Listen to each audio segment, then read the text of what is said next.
Bismillahirrahmanirrahim.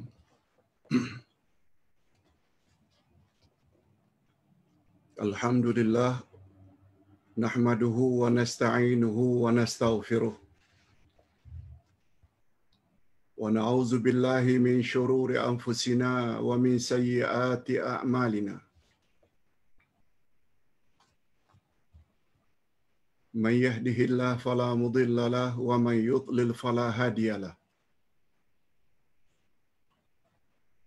Ashhadu an la ilaha illallah wahdahu la syarika lah wa ashhadu anna Muhammadan abduhu wa rasuluh la nabiyya ba'dah.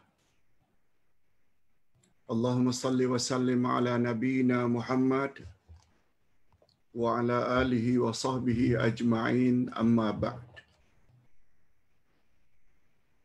Hadirin dan hadirat serta para pemirsa yang saya kasihi, Assalamualaikum warahmatullahi wabarakatuh. Alhamdulillah, kita bersyukur kehadirat Allah Azza wa Jalla di atas peluang dan kesempatan yang Allah izinkan untuk kita sama-sama menekuni majlis ilmu.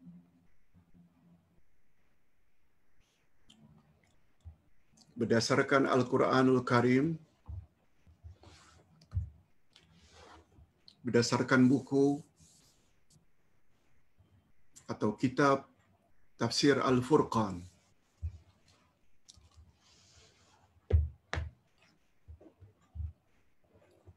juz yang pertama, sila lihat muka surat 263 yang akan membahas ayat 114 hingga 118 dari surat Al-Baqarah di bawah tajuk sangat menarik. Lebih-lebih lagi dikaitkan dengan kondisi semasa. Jangan halang usaha memakmurkan masjid. Itu topiknya. Itu tajuknya. Allah Subhanahu wa taala larang kita, khasnya umat Islam,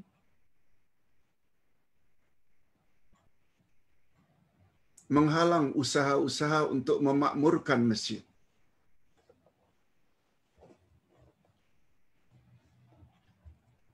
Lalu Allah Subhanahu wa taala berfirman. Kita baca satu ayat dulu. A'udzubillahi minasyaitonir rajim.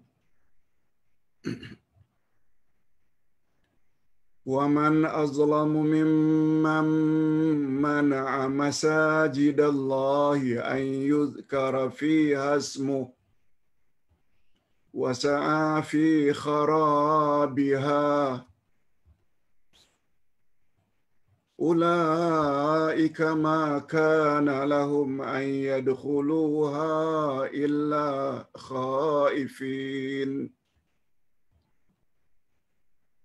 lahum fid dunya khizy wa lahum fil akhirati adzabun azim.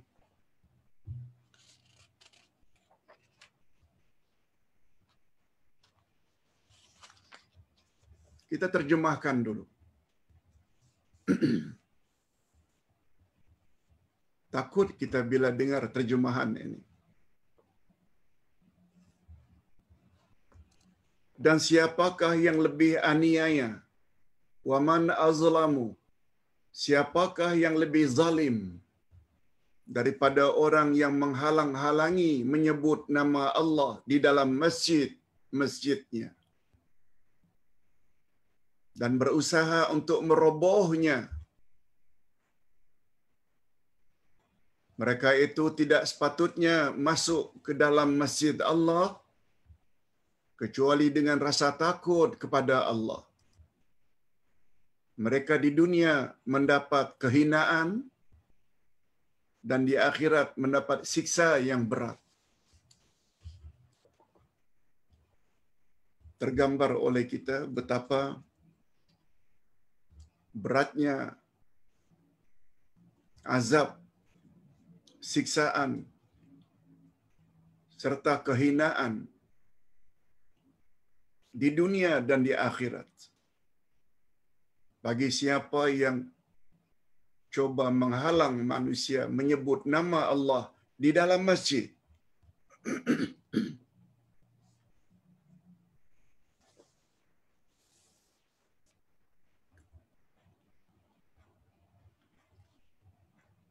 Okey, itu baru terjemahan harfiah.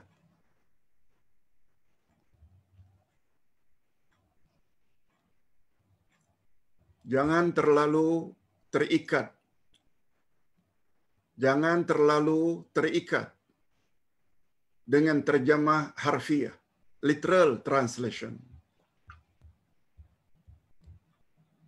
Pengajaran yang kita perlu ambil mesti melalui terjemah maknawiyah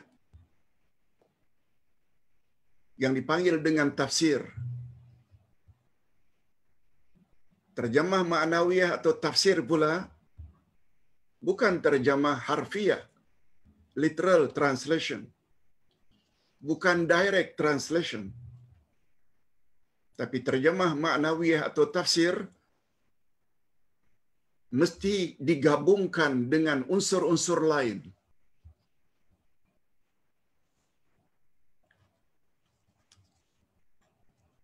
Unsur-unsur lain maksudnya dari sudut akidahnya,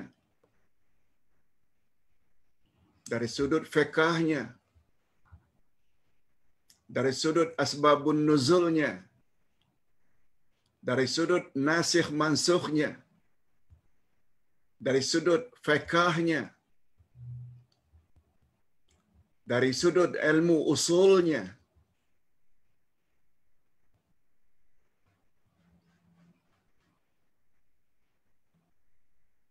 dari sudut ayat-ayat yang lain, bukan hanya ayat ini.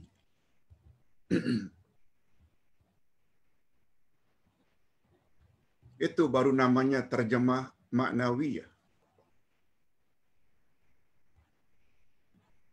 Kita tidak boleh langsung mengambil terjemah harfiah untuk diamalkan dalam kehidupan sehari-hari.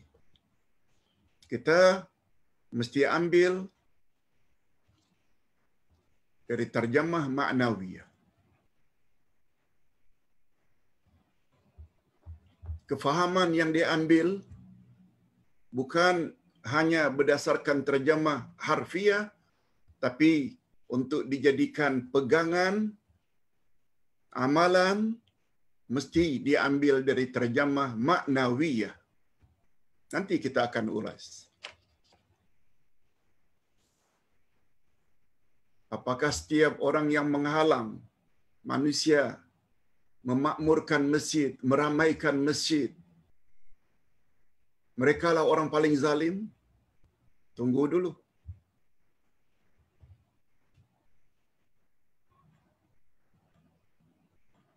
Kita kena adunkan ayat ini dengan ayat-ayat yang lain. Okey, sekarang kita mula terjemahkan ayat demi ayat.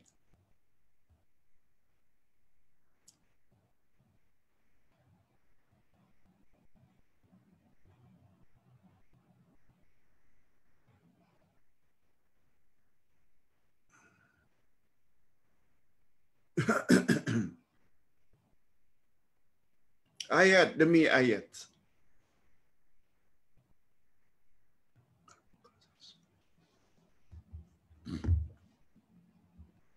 Kita baca tafsirannya dulu. Dalam ayat-ayat sebelum ini telah diterangkan tindakan-tindakan orang Yahudi dan orang Nasrani.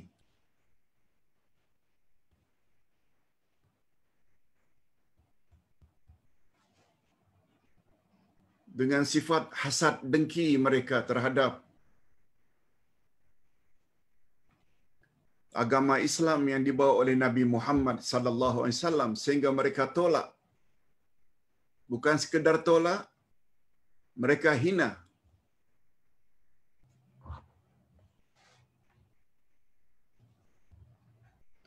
Adapun ayat-ayat berikutnya,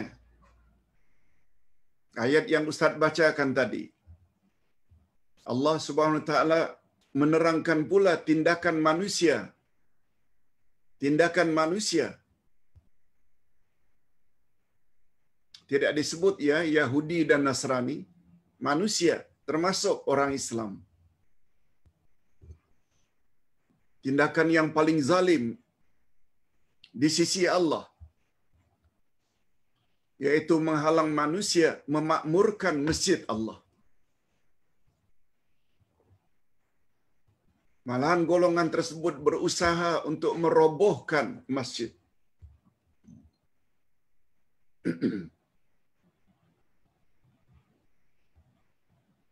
Allah Subhanahu wa taala berfirman, Ustaz ulang sekali lagi, sebab ayat ini termasuk ayat utama untuk kita bahas pagi ini. Wa man azlamu mimman mana'a masajidallahi an yuzkara fiha ismuhu wa sa'a fi kharabiha. Siapakah yang lebih zalim? Siapakah yang lebih aniaya daripada orang yang menghalang-halang menyebut nama Allah dalam masjid-masjidnya dan berusaha untuk merobohkan masjid?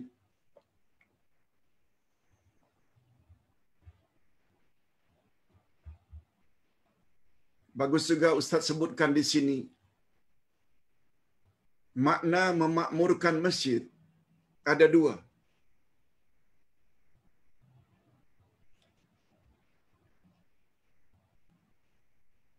Yang pertama namanya makmur hissi,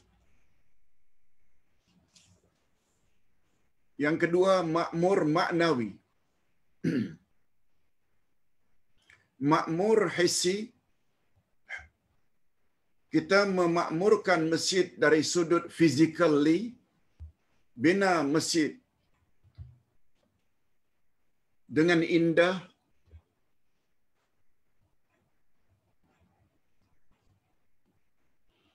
diterangkan dengan lampu-lampu yang mahal, dicat dengan warna yang menarik, dipasang kapet yang tebal.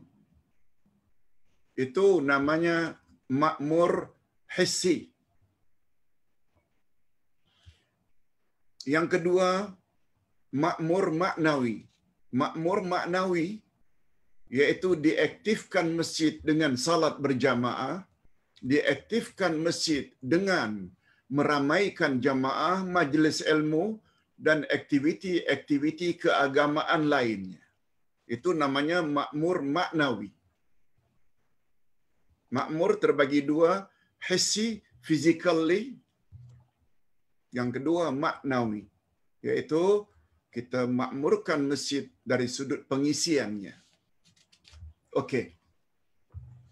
Maksud ayat, tidak ada seorang pun yang lebih zalim daripada orang yang melarang beribadat kepada Allah di dalam masjid, seperti berzikir, mendirikan salat dan lain-lain. Kalau ada orang yang menghalang, itulah orang yang paling zalim, kata Allah.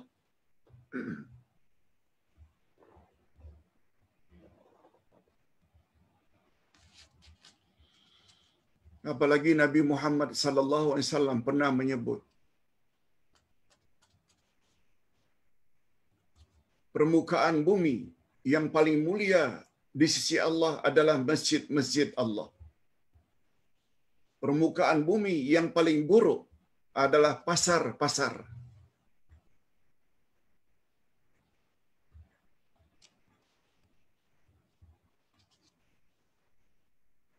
Apalagi di sini disebut masajidallah.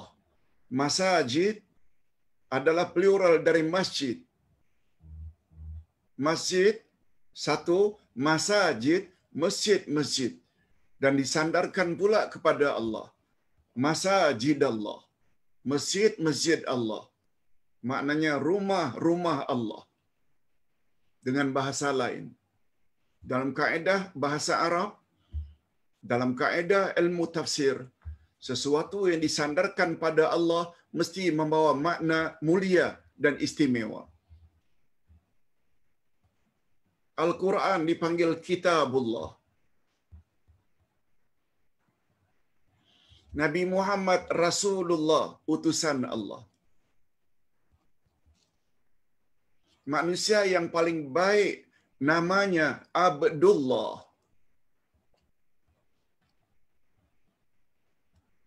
Oleh sebab itu apabila disebut masajidallah, tidak ada rumah yang lebih mulia daripada rumah-rumah Allah. Oleh sebab itu jika ada orang yang menghalang, orang yang ingin memakmurkan masjid-masjid Allah, tidak ada yang lebih zalim dari itu. Kaedah dalam ilmu tafsir, istifham, pertanyaan dalam bahasa Arab, kalau kita lihat dari sudut ilmu balaghah, tidak kurang dari 12 kegunaan pertanyaan.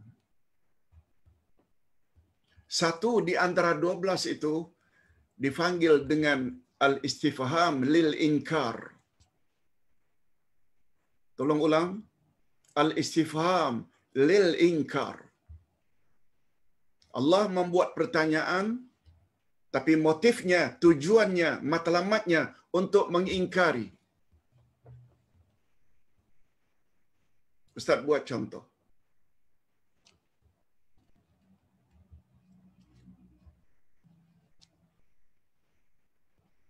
Ustaz bawa kepada ayat.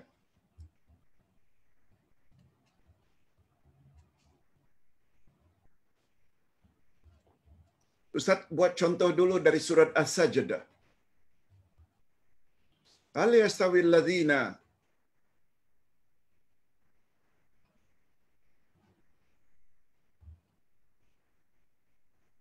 Hal yastawil ladzina ya'lamuna wal ladzina la ya'lamun. Surat Ar-Ra'd.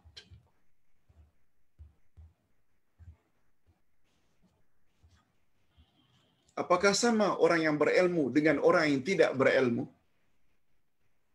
Bukan Allah tak tahu jawabannya. Tapi ini di antara contoh istifham ingkari. Ingkari maknanya Allah mengingkari. Allah ingin menafikan. Tak sama orang berilmu dengan orang yang tidak berilmu. Yes, itu maksudnya. Bukan Allah bertanya bermakna Allah tak tahu jawabannya. Bukan. Maha suci Allah.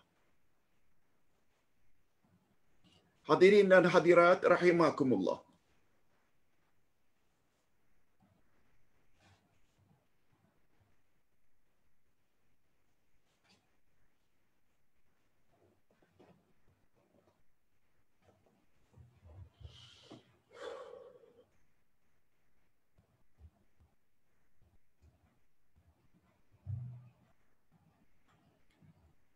Samakah orang-orang yang beriman dengan orang-orang munafik? Bukan Allah tak tahu jawabannya. Samakah orang-orang beriman dengan orang-orang munafik? Faedah pertanyaan itu untuk mengingkari. Tak sama orang beriman dengan orang munafik. Nah, bila kita balik kepada ayat, "Wa man azlamu mimman dzukira wa man azlamu mimman mana'a masajidallah an yadhkura fiha ismuh." Siapakah yang lebih zalim daripada orang yang melarang menyebut nama Allah di dalam masjid? Siapakah yang lebih zalim?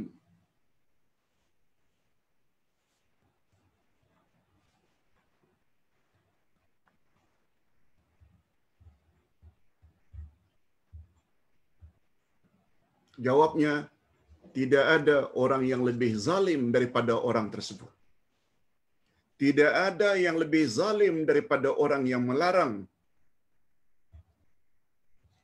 menyebut nama Allah di dalam masjid atau memakmurkan masjid. Itulah insan-insan yang paling zalim. Okey.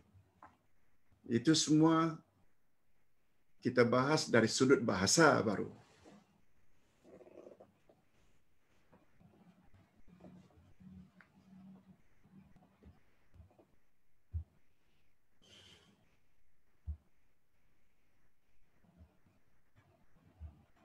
Ustaz ulang sekali lagi maksud ayat tidak ada. Ini dia. Itu namanya istifham ingkari.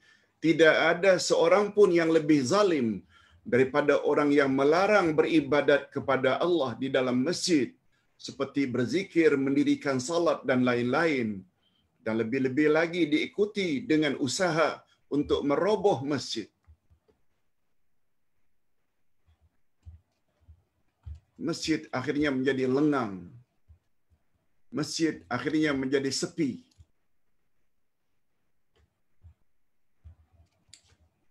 Ada dua riwayat dari Ibnu Abbas radhiyallahu anhuma. Ini orang yang paling pakar dalam Al-Quran. Abdullah Ibnu Abbas. Tentang sebab turun ayat di atas. Pertama, Raja Bakhtansar dan pengikutnya dibantu oleh Nasrani Rom bersama-sama memerangi orang Yahudi. Dan seterusnya mereka merobohkan Baitul Maqdis. Zaman dahulu.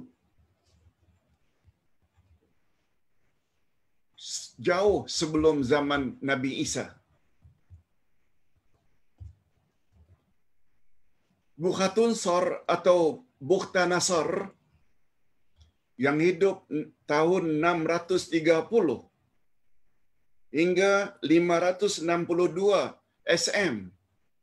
SM maknanya sebelum Masehi.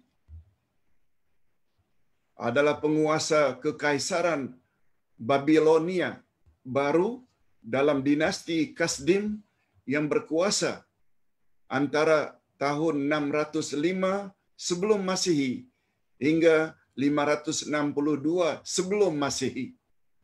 Selama 43 tahun. Dia naik tahta menggantikan ayahnya, Nabopolassar, yang meninggal pada tahun 605 sebelum Masehi. Sebelum Masehi maknanya sebelum Nabi Isa lahir.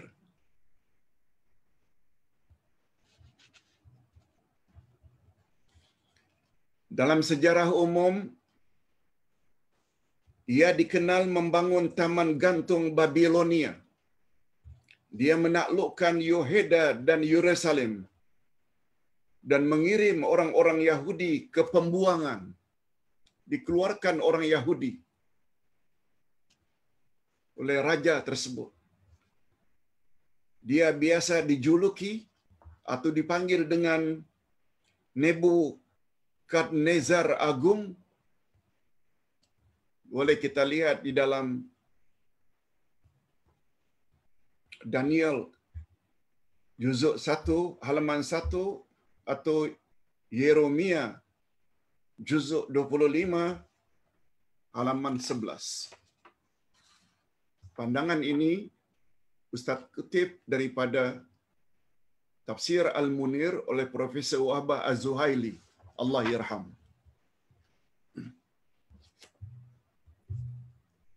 Itu sebab yang pertama. Mengapa Allah turunkan ayat ini? Yang lebih mustahak lagi, sebab turunnya ini yang kedua ini. Ayat ini diturunkan karena sikap kafir Quraisy Mekah yang telah melarang kaum muslimin beribadat dan menyebut nama Allah di dalam Masjidil Haram. Mereka larang. Malah musyrikin Mekah Abu Jahal, Abu Lahab dan konco-konconya ingin meroboh masjid Allah. Dan meroboh di sini dengan dua makna. Kalau makmur tadi ada dua makna,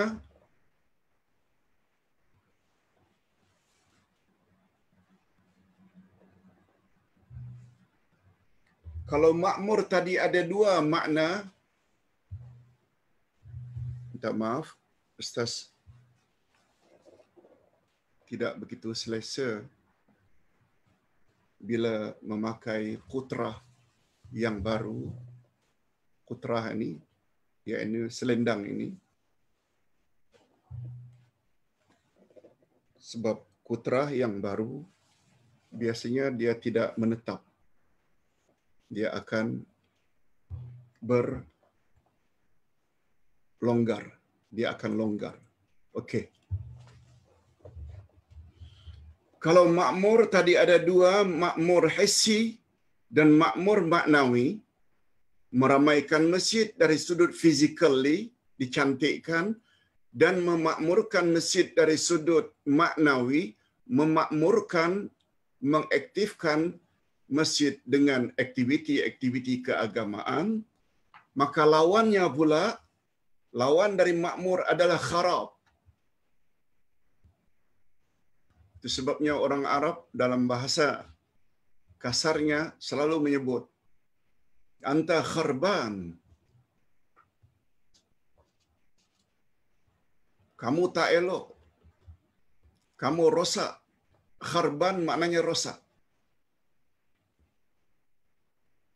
Dalam hal ini disebut dengan meroboh di sini. Merosakkan masjid. Juga ada dua makna. Ada kharab hissi dan ada kharab maknawi. Ustaz baca. Meroboh masjid Allah mengandungi dua makna. Pertama, meroboh secara physically, al-kharabul hissi, seperti meroboh bangunannya dan mengotorinya dengan najis, sebagaimana yang dilakukan oleh kerajaan India terhadap beberapa masjid di India beberapa tahun yang lalu. Itu kharabul hissi. Yang kedua, meroboh secara maknawi, al-kharabul maknawi, yaitu melarang orang Islam beribadat di dalam masjid seperti berzikir, i'tikaf, segala bentuk ketaatan pada Allah, termasuk salat berjamaah.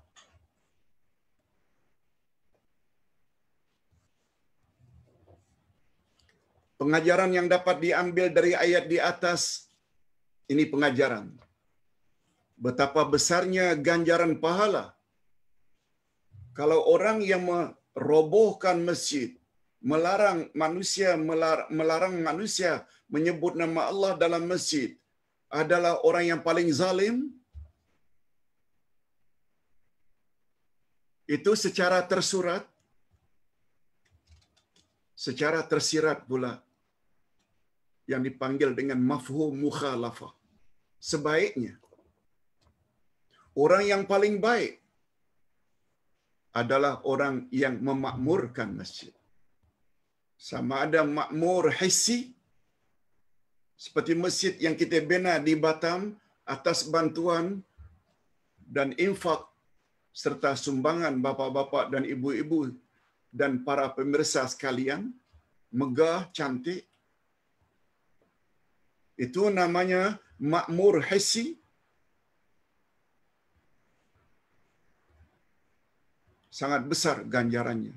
Kalau orang yang merobohkan masjid adalah orang yang paling zalim, tidak ada yang lebih zalim daripada itu, maka sebaliknya orang yang memakmurkan masjid, membina masjid rumah Allah dengan cantik dan megah, sangat besar ganjarannya. Mudah-mudahan usaha kita, Ustaz hanya ada fikrah, idea saja, inisiatif, tapi sebenarnya semua pembiayaan datang daripada para jamaah sekalian yang tak henti-hentinya memberi sumbangan untuk masjid tersebut. Sangat besar ganjarannya di sisi Allah. Pengajaran yang dapat diambil dari ayat di atas antaranya, betapa besarnya ganjaran pahala bagi orang yang memakmurkan masjid Allah, sama ada makmur physically atau makmur maknawi. Lalu apa kata Allah untuk orang yang melarang memakmurkan masjid dan berusaha untuk merobohkan masjid? Allah sebut, ulaika ma kana lahum an yadkhuluha illa khaifin lahum fid dunya khizy walahum fil akhirati azabun azim. Mereka itu tidak sepatutnya masuk ke dalam masjid Allah kecuali dengan rasa takut kepada Allah. Sepatutnya macam itu. Sedangkan orang yang coba meroboh masjid, sama ada hissi atau maknawi, mereka di dunia mendapat kehinaan dan di akhirat mendapat siksa yang berat. Allah Subhanahu wa taala membalas perbuatan jahat mereka dengan pembalasan yang setimpal. Sebagaimana mereka telah mengusir umat Islam dari Mekah. Ini dalam konteks orang-orang musyrikin Mekah, Abu Jahal, Abu Lahab. Mereka usir umat Islam dari Mekah, menghalang mereka dari Masjidil Haram Mekah. Maka mereka juga diperlakukan demikian oleh Allah. Atau sebagaimana orang Nasrani mengusir Yahudi dan meroboh Baitul Maqdis, maka akhirnya mereka juga telah diusir oleh umat Islam dan mereka memasuki Baitul Maqdis dengan rasa takut. Begitu juga karena mereka melarang orang-orang beriman dari mendekati Masjid Allah, maka akhirnya mereka juga dilarang mendekati Masjid Allah. Malah mereka diusir dari Mekah. Mekah termasuk juga Madinah diisytiharkan sebagai tanah haram. Karena haram dimasuki oleh orang-orang kafir sebagai balasan daripada perbuatan mereka dulunya melarang umat Islam daripada memakmurkan Masjidil Haram dan Masjidil Nabawi. Jadi Allah Subhanahu wa taala balas. Ini sebagaimana firman Allah Azza wa Jalla tentang orang-orang musyrikin. Ya ayyuhalladzina amanu innamal musyrikuuna najasun fala yaqrabul masjidal haram ba'da amihim hadza. Hei orang-orang yang beriman, sesungguhnya orang-orang yang musyrik itu adalah najis. Maka janganlah mereka mendekati Masjidil Haram sesudah tahun ini, yaitu tahun 9 Hijrah. Setahun sebelum baginda wafat. Baginda wafat tahun 10, tahun 9 Mekah diisytiharkan sebagai tanah haram. Orang kafir tak boleh lagi memasuki. Sebagai balasan daripada Allah karena mereka dulu pernah melarang umat Islam dari memakmurkan masjid. Nah, dalam hal ini Ustaz ingin memberi komen sedikit. Ustaz tadi sebut beberapa kali tentang terjemah maknawiyah. Dalam keadaan biasa, aman, tidak berlaku wabak, taun, termasuk COVID-19. Yes, hukumnya macam itu. Tapi bila kita lihat ayat-ayat yang lain, sungguh banyak untuk mendapatkan kesimpulan terjemahan ayat maknawi.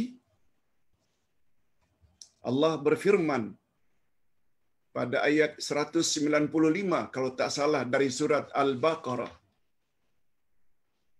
wala tulqu biaidiyakum ila tahlukah. Ustaz ulang sekali lagi. Allah Subhanahu wa taala berfirman, yes, ayat 195, dari surat Al-Baqarah. Apa kata Allah?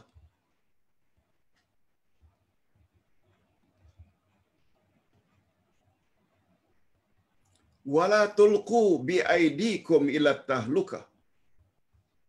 Jangan kamu campakkan dirimu ke dalam kebinasaan.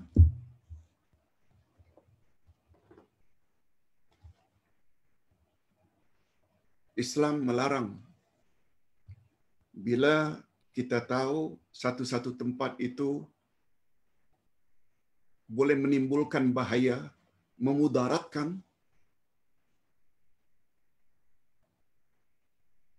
jangan kamu campakkan dirimu dalam kebinasaan.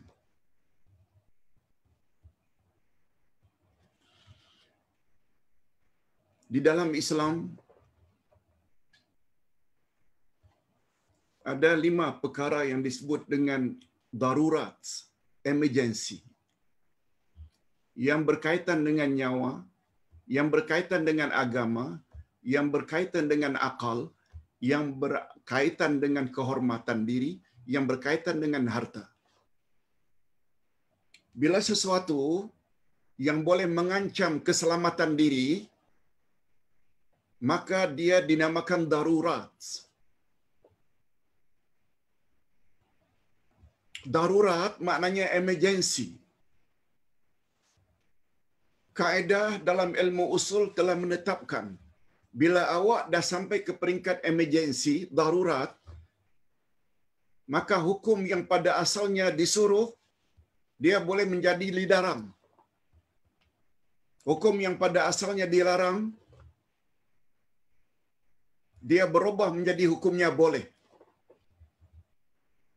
Kaedah yang paling popular dalam hal ini, ad-darurat tubihul mahzurat. Bila sampai ke peringkat darurat yang boleh mengancam nyawa, maka yang tak boleh hukumnya jadi boleh.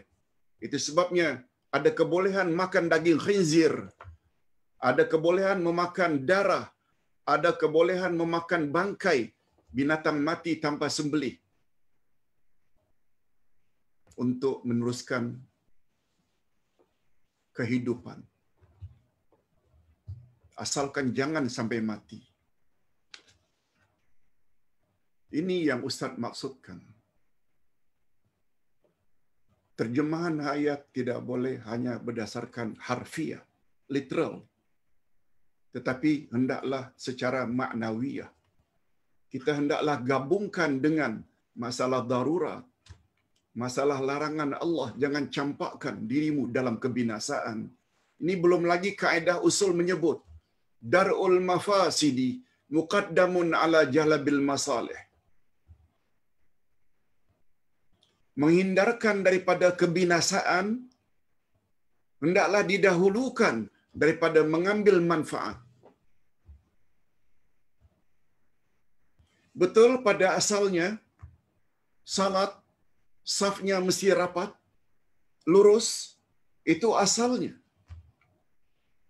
Tapi bila sudah dikesan dengan rapat-rapat, mudah berjangkit COVID-19, virus, hendaklah dijarakkan. Walaupun pada asalnya, bila kamu jarak, disitulah tempat syaitannya masuk.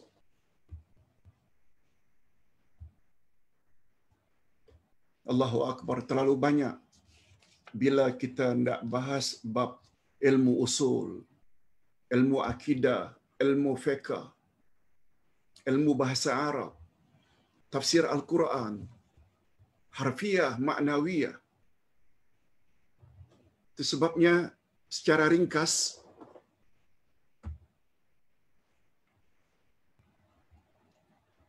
larangan ke masjid ramai-ramai, kecuali hanya untuk beberapa orang, dan mesti dijarakkan 1,5 meter antara satu dengan yang lain. Ini belum lagi kita bercakap tentang itu adalah arahan ulil amri. Ayat 59 dari surat An-Nisa menyebut, ya ayyuhalladzina amanu atii'u Allah wa atii'ur rasul wa ulil amri minkum. Jadi orang-orang yang beriman, taatilah Allah, taatilah Rasul, dan ulil amri minkum. Ada 3 pihak yang kita orang beriman wajib patuhi. Allah, Rasul, dan ulil amri. Ulil amri ini adalah gabungan daripada umara dan ulama. Nah, sekarang yang menetapkan SOP, masjid tidak boleh ramai kecuali hanya sekian bilangannya dengan penjarakan. Ini dikeluarkan oleh ulil amri. Mematuhi ulil amri wajib hukumnya. Sebab itu tidak bercanggah dengan kehendak Allah dan kehendak Rasul. Allah yang sebut dalam Al-Quran. Bila perkara itu boleh mendatangkan bahaya, no problem. Jangan buat perkara itu. Apalagi Nabi SAW bersabda, kamu mengambil kelonggaran, keringanan, Allah Subhanahu wa ta'ala sukai. Sebagaimana Allah menyukai kamu buat azimah. Azimah itu hukum asal, rukhsah hukum kelonggaran.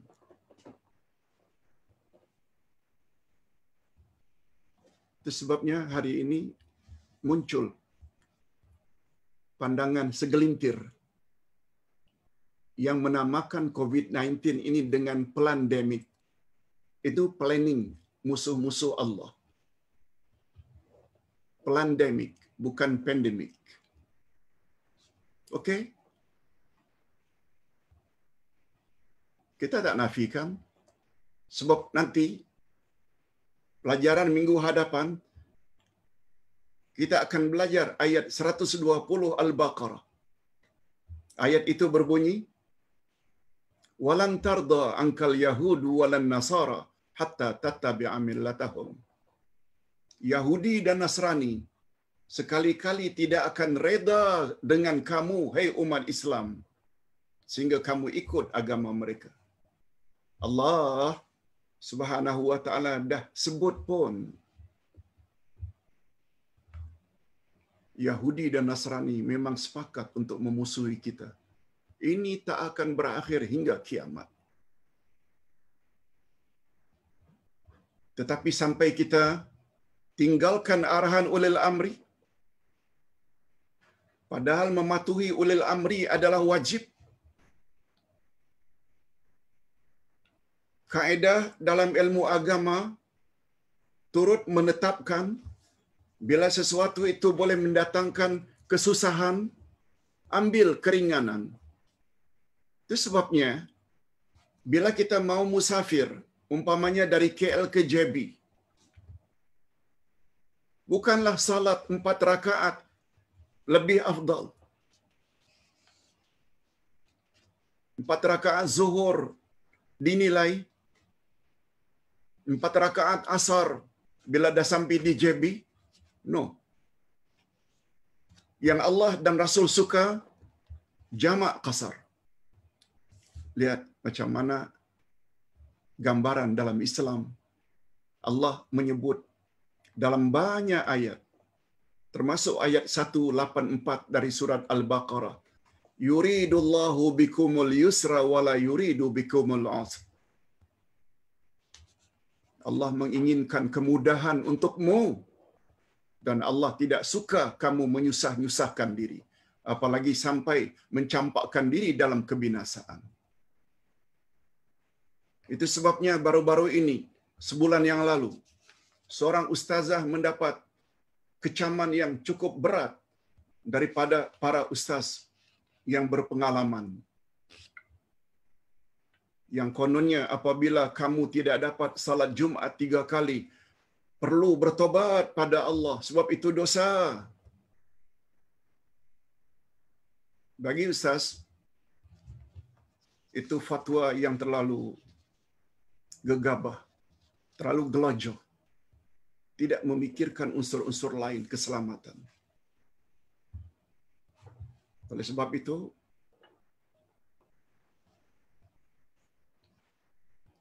mengikuti SOP, mengikuti kehendak ulil amri, kita sebagai orang awam perlu patuhi. Bukan perlu, wajib patuhi. Memang ada yang berpendapat bahawa ini adalah pandemik, planning daripada Yahudi dan Nasrani. Kita tak nafikan. Coba tengok, Arab Saudi membatasi siapa yang masuk Masjidil Haram. Mesir, Jordan, Maghribi, Tunisia. Ulama-ulama sana bukan orang bodoh. Bukan orang bodoh. Namun mereka tetap akur. Mengapa akur? Karena ilmu mereka jauh lebih luas daripada ilmu sesetengah orang yang dengan begitu gopoh. Mengapa kita mesti, kalau pasar raya, mall boleh ramai, tapi masjid tak boleh ramai? Oh, no. Itu sebabnya pagi tadi, Ustaz sengaja, berbahagialah bila awak telah memiliki umur 60 tahun ke atas. Sebab mereka punya cara berfikir lebih matang. Ilmu mereka lebih banyak. Itu sebabnya ulama-ulama yang perlu diambil kira, mereka hendaklah dari kalangan kibarul ulama. Kibarul ulama, yakni ulama yang sudah lanjut usia, yang banyak pengalaman. Sebab cara berfikir mereka berbeza kadang-kadang dengan orang-orang muda. Wallahu a'lam. Jawaban Ustaz ini secara tidak langsung menjawab pertanyaan di dalam salah satu grup, Uday Group kalau tak salah, yang bertanya tentang perkara ini. Tolong beri pencerahan Pak Ustaz. Ustaz ini mengatakan tak betul itu. Orang yang menghalang manusia ramai untuk memakmurkan masjid. Dan dia kata ini adalah plan daripada, kita tak nafikan. Ustaz kira terjawab dengan ini semua. Kita teruskan. Walillahil masyriq wal maghrib fa aynama tuwallu fathamma wajhullah innallaha wasi'un alim. Dan kepunyaan Allah lah timur dan barat. Maka kemanapun kamu menghadap, di situlah wajah Allah. Sesungguhnya Allah maha luas rahmatnya, lagi maha mengetahui. Ayat ini diturunkan sebagai hiburan kepada Nabi Muhammad sallallahu alaihi wasallam dan para sahabat yang terpaksa keluar dari Mekah, berhijrah dan berpisah dengan masjid dan tempat salat mereka. Sedihlah. Karena kejahatan orang-orang musyrikin. Rasulullah sallallahu alaihi wasallam ketika di Mekah walaupun menghadap ke Baitul Maqdis ketika salat, tetapi Rasulullah senantiasa salat di hadapan Ka'bah.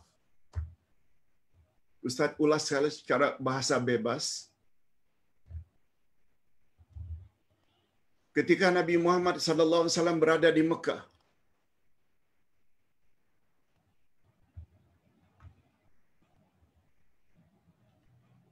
ketika itu kiblat adalah di Baitul Maqdis. Namun baginda bila salat di Mekah, baginda akan salat di sini. Beliau menghadap Baitul Maqdis, tapi pada masa yang sama beliau juga menghadap Kaabah. Ini handphone ini umpama Kaabah, baginda salat di sini. Baginda tidak salat di sini, menghadap Baitul Maqdis. Baginda akan salat di sini. Secara tidak langsung, selain menghadap Masjidil Aqsa, baginda juga menghadap Kaabah.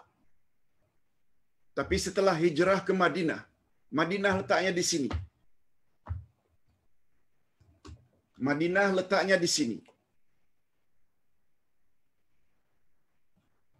Dan Masjidil Aqsa pula letaknya di sana. Sana lagi. Nabi Muhammad sallallahu alaihi wasallam sangat sedih bila dah sampai di Madinah. Sebab apabila beliau salat menghadap Masjidil Aqsa, Palestin, pada maknanya baginda membelakangi Kaabah yang ada di Mekah.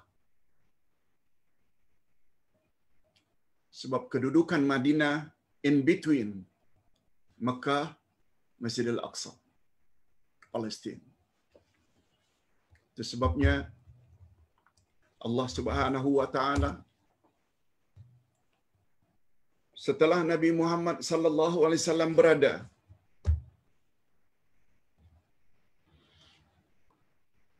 16 bulan, setahun 4 bulan, setiap hari Nabi Muhammad sallallahu alaihi wasallam mengharapkan supaya Allah Subhanahu wa taala pindahkan Masjidil Aqsa kepada menghadap Masjidil Haram Makkah atau Kaabah. Turunlah ayat supaya Nabi Muhammad menghadap wajahnya ke arah Kaabah. Yes, begitu sejarahnya.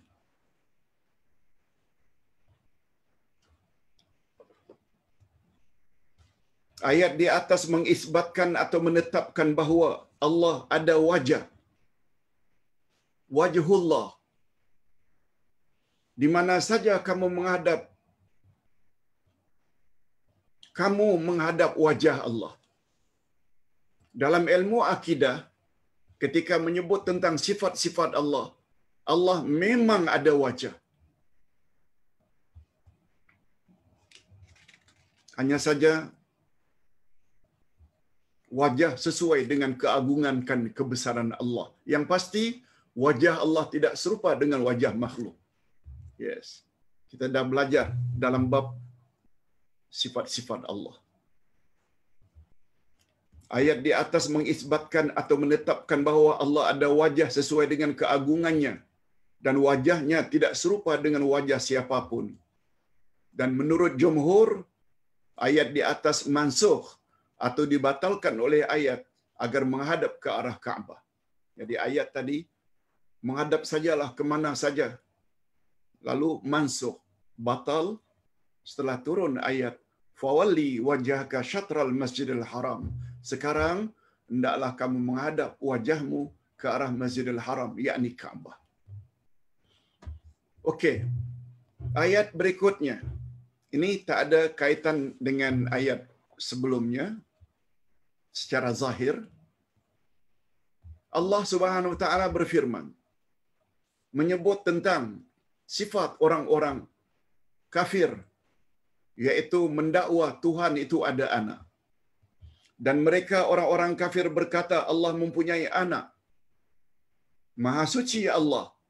Bahkan apa yang ada di langit dan di bumi semuanya adalah kepunyaan Allah. Ustaz sebut saja secara bebas. Yahudi mendakwa Uzair anak Allah. Tertera dalam Al-Quran. Berkata orang-orang Yahudi, Uzair ibnullah. Uzair anak lelaki Allah. Berkata Nasrani Kristian, Isa ibnullah. Isa itu anak Allah. Dan Allah sebut dalam Al-Quran, wal musyrikun, orang-orang musyrikun penyembah berhala, mereka berkata, al-malaikatu banatullah. Malaikat itu adalah anak perempuan Allah. Semua kafir. Sama ada kafir ahli kitab Yahudi dan Nasrani atau musyrikin, semuanya mendakwa Tuhan ada anak. Sedangkan kita umat Islam tidak. Itu sebabnya begitu tinggi nilai surat Al-Ikhlas. Ketika Allah menyebut Qul huwallahu ahad, Allah itu Esa, tunggal. Allah jelaskan pada ayat-ayat berikutnya. Lam yalid wa lam yulad. Dia tidak beranak dan tidak diperanakkan. Malahan dalam Al-Quran Allah menyebut At-Taslisu, fahaman Trinity, Tuhan Bapa, Tuhan Anak, Rohul Kudus, syirkun. Fahaman itu adalah syirik.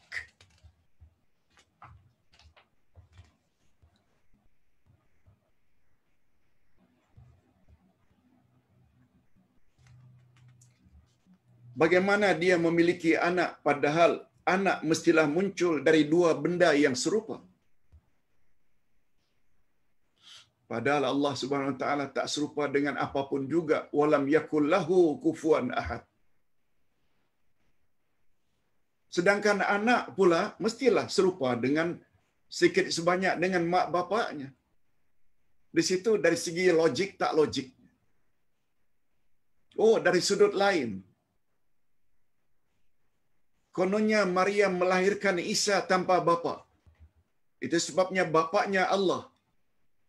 Ibunya Maryam, bapaknya Allah.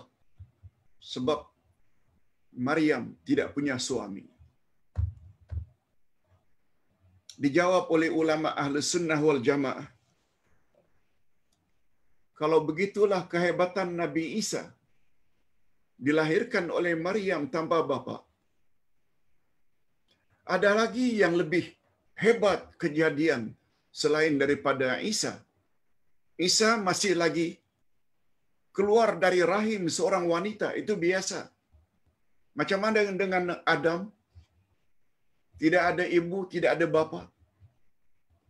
Macam mana dengan Siti Hawa yang hanya keluar dari seorang lelaki yang bernama Adam?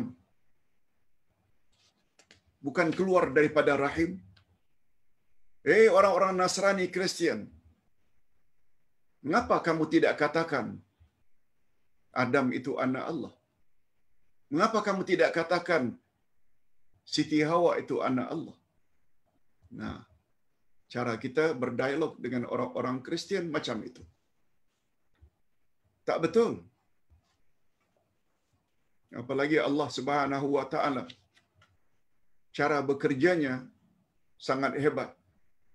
Sebagaimana tersebut pada sebelum ayat akhir dari surat Yasin, innama amruhu idza arada syai'an ay yaqula lahu kun fayakun. Apabila Allah ingin mengadakan satu-satu apa yang dia kehendaki, dia cukup mengatakan jadi, maka jadilah. Hadirin dan hadirat rahimakumullah. Itu sebabnya Rasulullah pernah bersabda,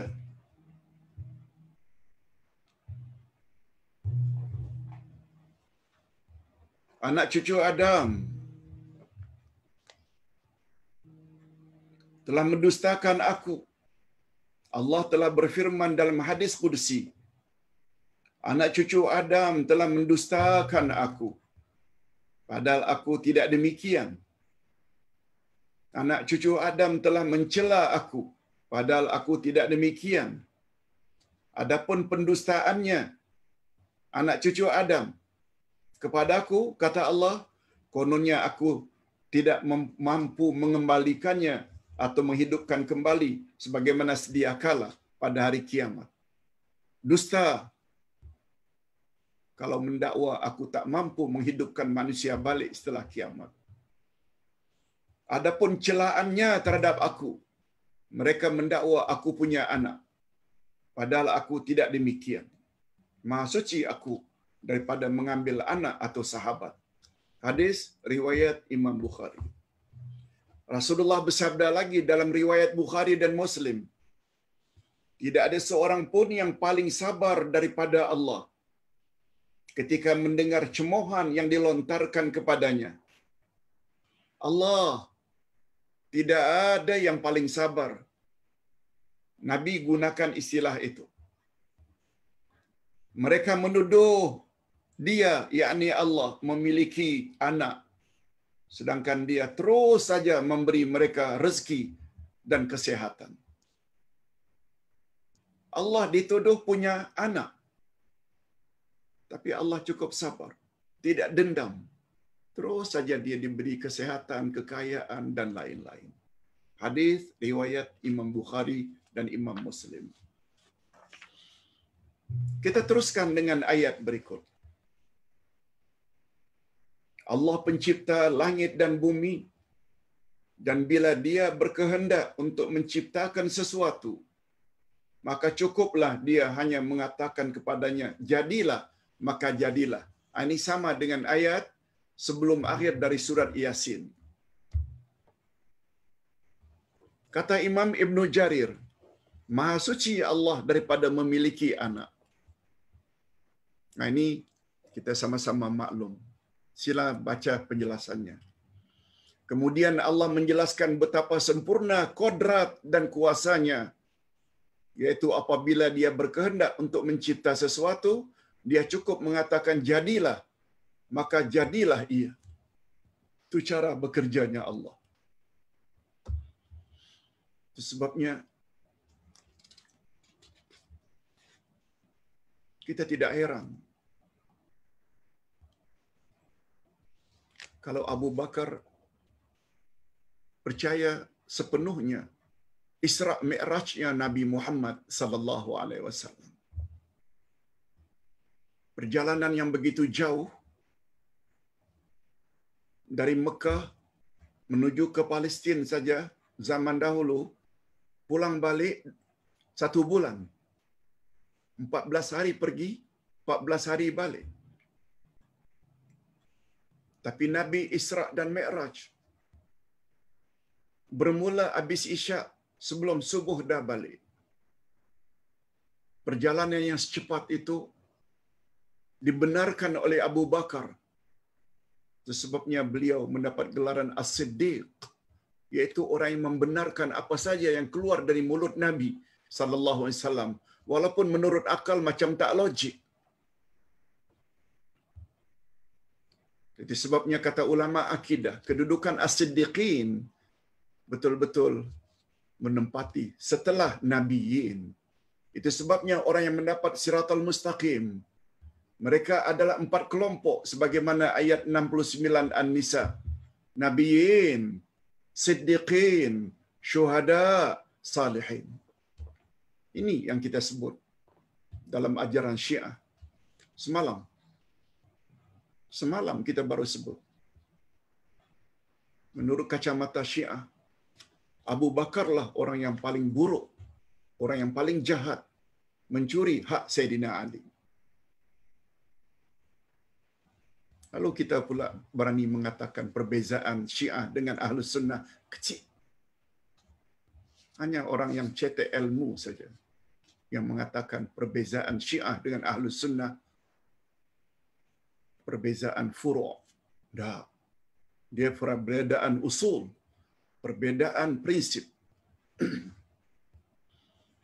Allah Subhanahu wa taala selanjutnya berfirman. Ustaz bacakan terjemahannya. Dan orang-orang yang tidak mengetahui berkata, mengapa Allah tidak langsung berbicara dengan kami atau datang tanda-tanda kekuasaannya kepada kami? Demikian pula orang-orang yang sebelum mereka telah mengatakan seperti ucapan mereka itu. Hati mereka serupa. Kita teruskan. Sesungguhnya kami telah menjelaskan tanda-tanda kekuasaan kami kepada kaum yang yakin.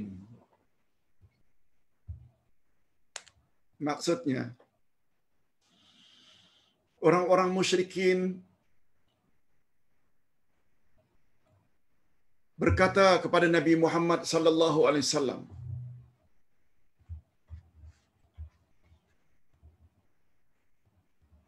kalau engkau betul-betul rasul utusan daripada Allah, mengapa Allah tidak bercakap direct kepada kami?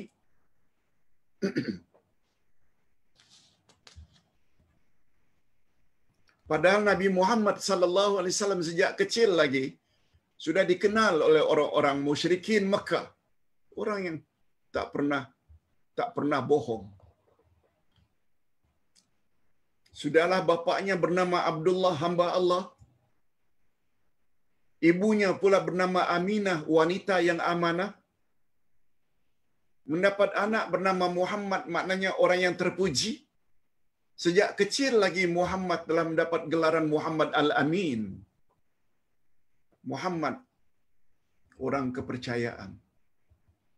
Dilahirkan pula di dalam Baladil Amin. Lihat surat Alam Nashrah.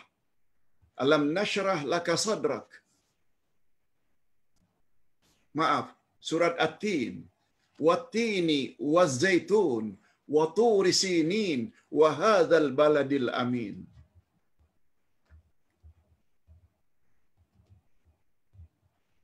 Memanglah terjemah harfiahnya demi buah tin dan buah zaitun, demi bukit Tursina, demi negeri yang aman, al-baladil amin. Tapi tafsirannya tak boleh macam itu. Dalam tafsirannya, demi tempat lahirnya Nabi Isa, yaitu Palestin. Sebab Palestin adalah bahagian bumi yang paling subur dengan buah tin dan zaitun. Walaupun terjemah harfiahnya demi buah tin dan buah zaitun, pohon tin, buah pohon zaitun, tetapi dalam maknanya, demi tempat lahirnya Nabi Isa, Palestin. Wa Turi Sin, demi bukit Tursina, demi tempat Nabi Musa menerima Taurat, Tursina. Wa hadzal baladil amin, demi negeri yang aman ini, yaitu negeri tempat Nabi Muhammad dilahirkan. Dilahirkan di negeri yang bernama Baladul Amin. Ibu bernama Abdullah, bapa bernama Abdullah, ibu bernama Aminah, wanita yang amanah. Muncul Muhammad sejak kecil lagi mendapat gelaran Muhammad Al-Amin. Allahu Akbar. Namun musyrikin tetap mengatakan, kami tak percaya.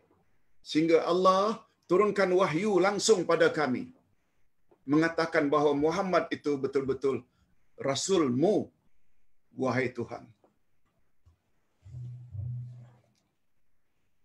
Mereka lupa bahawa wahyu itu sangat berat. Nabi Muhammad sallallahu alaihi wasallam dikatakan apabila terima wahyu, walaupun ketika itu sedang musim sejuk, sangat sejuk, akan keluar keringat, peluh berbintik-bintik karena beratnya, sampai merah padam muka Rasulullah sallallahu alaihi wasallam. Padahal beliau manusia yang sangat sempurna. Macam mana kalau manusia musyrikin terima wahyu, kalau tidak langsung kojol, langsung mati? Mereka lupa. Okey. Padahal kami telah jelaskan, kata Allah Subhanahu wa taala.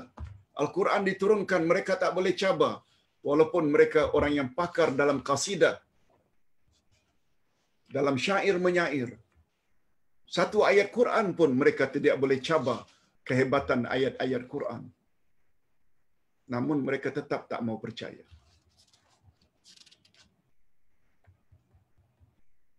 Lalu kata Allah, kami telah pun menjelaskan dengan sejelas-jelasnya akan kebenaran rasul-rasul yang kami utus. Itu sebabnya kita jangan sampai ragu akan kerasulan Nabi Muhammad sallallahu alaihi wasallam. Terima sepenuhnya ayat Quran. Terima sepenuhnya hadis Nabi yang sahih-sahih, walaupun menurut akal ini tidak logik. Tidak semua dalam Islam perkara yang boleh diakal-akali. Ingat kata-kata Sayyidina Ali. Bila kamu musafir, sedangkan kamu masuk sepatu atau steken dalam keadaan beruduk, ketika zuhur nanti, sama ada dalam perjalanan atau tidak musafir, kamu boleh beruduk dengan hanya menyapu sepatu saja atau stokin saja. Kata Sayyidina Ali, yang Nabi suruh menyapu sepatu itu sebagai pengganti membasuh kaki, usapnya di bahagian atas. Bahagian atas sepatu, bukan bawahnya. Kata Sayyidina Ali, menunjukkan Islam itu bukan sesuatu yang boleh diakal-akalkan. Bukankah sebenarnya menyapu bahagian bawah sepatu itu lebih logik, lebih rasional? Karena yang biasanya kena debu kotor itu bahagian bawah. Tapi tidak, Nabi tetap suruh sapu bahagian atas.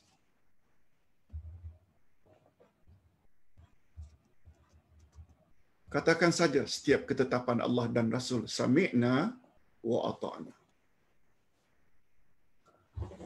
Nah, kita sampai ke ayat yang terakhir. Maaf, Ustaz ulang sekali lagi, kami telah pun menjelaskan dengan sejelas-jelasnya akan kebenaran rasul-rasul yang kami utuskan, yang sebenarnya tidak perlu dipersoalkan atau dipertikaikan lagi bagi orang-orang yang yakin, beriman dan faham matlamat kedatangan rasul tersebut. Tetapi sebaliknya, orang-orang yang telah ditutupkan hatinya, pendengarannya dan matanya, golongan inilah yang diisyaratkan oleh Allah di dalam firman-Nya. Na'udzubillahi min dzalik. Ustaz baca ayat yang terakhir. Innal ladzina haqqat 'alaihim kalimatu rabbik la yu'minun walau ja'atuhum kullu ayatin hatta yarawul 'adzabal alim. Sesungguhnya orang-orang yang telah pasti terhadap mereka kalimat Tuhannya, makna kalimat Tuhannya pasti menimpa mereka, yaitu azab Allah, siksaan Allah. Na'udzubillah. Itu makna kalimat Allah dalam tafsirannya. Itu sebabnya Ustaz sebut, kita jangan terpaku dengan terjemah harfiah saja. Sesungguhnya orang-orang yang telah pasti terhadap mereka kalimat Tuhanmu maknanya azab dalam ayat ini. Mereka tidak akan beriman meskipun datang kepada mereka segala macam keterangan hingga mereka menyaksikan azab yang pedih. Sudah mati, baru menyesal. Bila dah dekat ajal, baru minta supaya ditangguhkan kematian walau sebentar. Itu sebabnya hadirin dan hadirat, khasnya mereka yang telah melepasi umur 60. Sila dengar baik-baik posting yang Ustaz kirim pagi tadi. Berbahagialah orang yang punya umur lebih 60 tahun. Sebab rupanya menurut kajian saintis, orang yang sudah umur 60 ke atas berfungsi kedua-dua belahan otaknya. Dengan kata lain, lebih sempurna, lebih matang cara mereka berfikir. Dan kata Nabi, orang yang panjang akal, orang yang pintar, orang yang bijak, syaratnya dua. Banyak ingat mati, dan yang kedua, senantiasa memperbanyak bekal untuk dibawa setelah mati. Cuma pelajaran kita insya-Allah esok, amal yang perlu kita bawa itu bukan banyaknya, tapi kualitinya. Bukan kuantiti, tapi kualiti. Amal sedikit tapi ada kualiti, better daripada amal banyak yang tidak ada kualiti. Dan untuk menentukan kualiti suatu amal, perlu kepada knowledge. Itu sebabnya setelah umur 60 tahun, kalau dulu kita agak leka dengan pelajaran-pelajaran agama, mula sekarang kita fokus mendalami selok-belok agama. Itu sebabnya kata Nabi, man salaka tariqan yaltamisu fihi ilma sahalallahu lahu bihi tariqan ilal jannah. Barang siapa yang bersungguh-sungguh pergi ke majlis ilmu, niscaya Allah permudahkan baginya jalan ke syurga. Kita akhiri dengan doa. Alhamdulillahirabbil alamin. Wassalatu wassalamu ala asyrafil anbiya wal mursalin wa ala alihi wa sahbihi ajma'in. Ya Allah, ya Tuhan kami mohon kepadamu ilmu yang bermanfaat, rezeki yang baik-baik dan amal yang diterima. Ya Allah, ya Tuhan kami, berilah kami kemampuan bukan saja mampu membaca Al-Quran dengan baik, ditambah dengan terjemah harfiah, dan tidak kurang pentingnya, berilah kami kemampuan untuk mengetahui terjemah maknawiyah atau tafsir Al-Quran, supaya kami dapat menjadikan Quran itu sebagai pedoman dalam makna yang sebenarnya. Berilah kami, ya Allah, kekuatan untuk menyempurnakan kewajiban kami terhadap Al-Quran, yaitu iman, tilawah, faham makna tafsirnya, mengamalkannya dalam kehidupan sehari-hari, dan sharing, menyampaikan kepada orang lain. Rabbana ighfir lana dzunubana wa liwalidina warhamhum kama rabbawna shighara. Ya Allah, berilah ampunkanlah kami dan ampunkanlah kedua ibu bapa kami dan cucurilah mereka rahmat-Mu, ya Allah, sebagaimana mereka telah didik kami sejak dari kecil. Allahumma khtim lana bihusnil khatimah wa la takhtim alina bisu'il khatimah. Wa sallallahu ala nabiyyina Muhammad wa ala alihi wa sahbihi ajma'in. Walhamdulillah rabbil alamin. Subhanakallahumma wa bihamdik asyhadu an la ilaha illa anta astaghfiruka wa atubu ilaik. Assalamualaikum warahmatullahi wabarakatuh.